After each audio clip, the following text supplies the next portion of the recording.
Bonjour. Côté VAP vous présente aujourd'hui le nouvel ensemble plateforme de chez Innokin qui se compose d'une batterie Coolfire Mini ainsi que du clearomiseur Zenith 2 ml. Ce nouvel ensemble donc, est un kit qui inclut une notice de démarrage rapide, un câble de rechargement USB micro USB, une résistance de rechange d'une valeur de 1,5 ohm prévue pour le réservoir Zenith,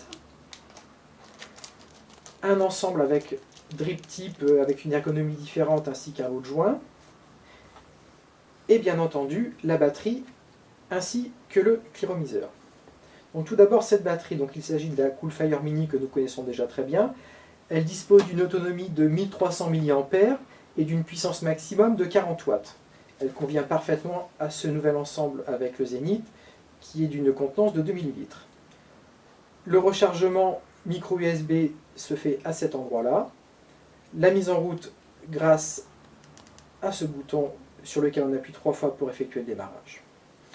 Donc sur l'écran, nous avons la visualisation de l'autonomie de la batterie en haut à droite, représentée par le petit logo.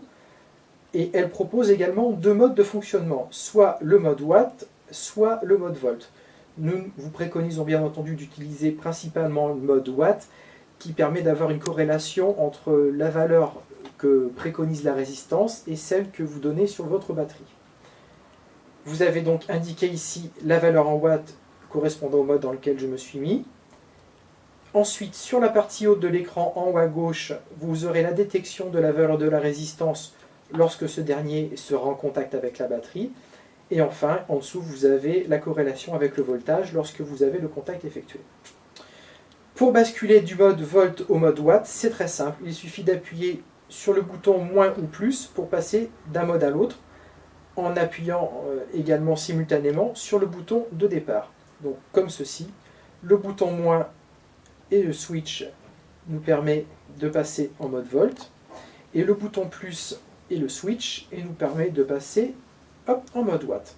Ensuite, lorsque l'on est dans l'un ou l'autre de ces modes, on appuie sur le bouton moins pour descendre la valeur en watts, donc qui va aller de demi-degré en demi-degré, de 0,5 à 40 watts, tout simplement.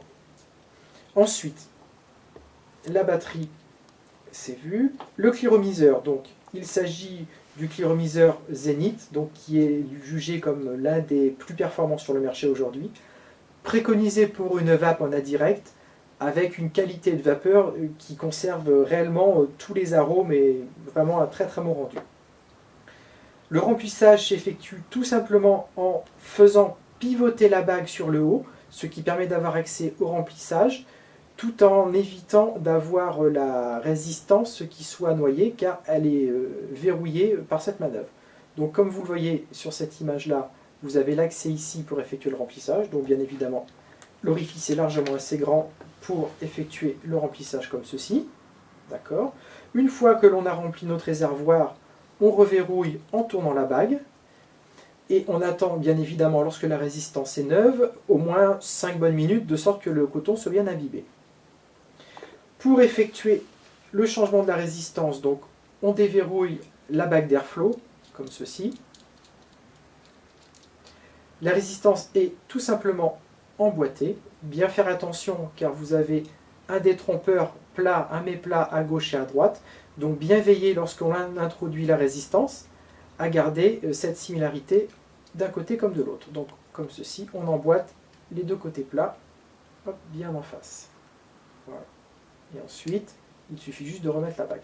Pour information, donc, ce sont les nouvelles résistances Plexus qui équipent ces réservoirs Zenith, donc qui permettent d'avoir une autonomie de vape plus importante, une durée de vie un peu plus importante, et également en fonction de la résistance que vous ayez sur ces modèles-là, donc la 0,5 ohm avec une vapeur un peu plus abondante, un peu plus tiède, ou alors la résistance d'1,6 ohm, qui dans ce cas-là vous donnera une vapeur un peu moins abondante et un petit peu plus froide. Voilà. Il s'agit ici du modèle 0,5 ohm, Cantal, qui est préconisé pour une puissance allant de 14 à 19 watts maximum. Donc avec ce modèle monté sur la mise de départ, veillez à régler votre batterie en ne montant pas au-delà de 19 watts. Quelques watts sont supportables, mais après, si vous allez au-delà, vous risquez de détériorer votre résistance plus rapidement et donc d'avoir à changer cette résistance plus régulièrement.